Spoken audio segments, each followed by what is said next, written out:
મિત્રો, અમેરિકા જેવા દેશની અંદર કરોડો અબજોપતિ લોકો છે જેને પૈસાની કોઈ કમી જ નથી. એ એના દીકરા અને દીકરીઓને વાપરવા માટે પોકેટ મની નથી આપતા, પરંતુ દીકરા અને દીકરીઓને એક ટાસ્ક આપે છે, કોઈ પણ કામ સોંપે છે અને એવું કહે કે આ કામ પૂરું થાય તો તમને એટલા ડોલર મળશે અને અઠવાડિયે એમને પગાર આપે છે. અઠવાડિયાના કામ હોય, એ કામ પૂરા થયા હોય તો એ મુજબ પગાર મળે, કામમાં કચાશ હોય તો એ મુજબ પગાર મળે.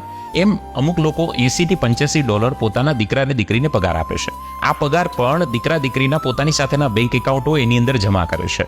અને ત્યાંના અબજોપતિ કરોડોપતિ લોકો એવું કહે છે કે આનાથી દીકરાને પૈસાની વેલ્યુ સમજાય છે. શોખ ખાતર જે વસ્તુઓ બાય કરવાની વાત કરતા હતા એમાં ઘણો કાપ મુકાયો છે. જીવન જરૂરિયાતની વસ્તુઓ લેતા થયા છે. પૈસા માટે શ્રમ જે કરવો પડે છે, શ્રમનું મહત્વ પણ સમજ્યા છે.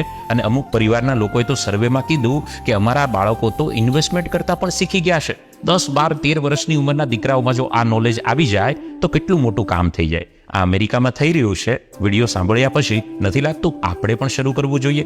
તમારો આ વિશે શું માનવું છે ચોક્કસથી કોમેન્ટ કરીને જણાવજો. અને હા, આ વાતને આપના મિત્ર સુધી પણ શેર કરજો, જેથી કરીને બધા સુધી આવા વિચારો પહોંચે.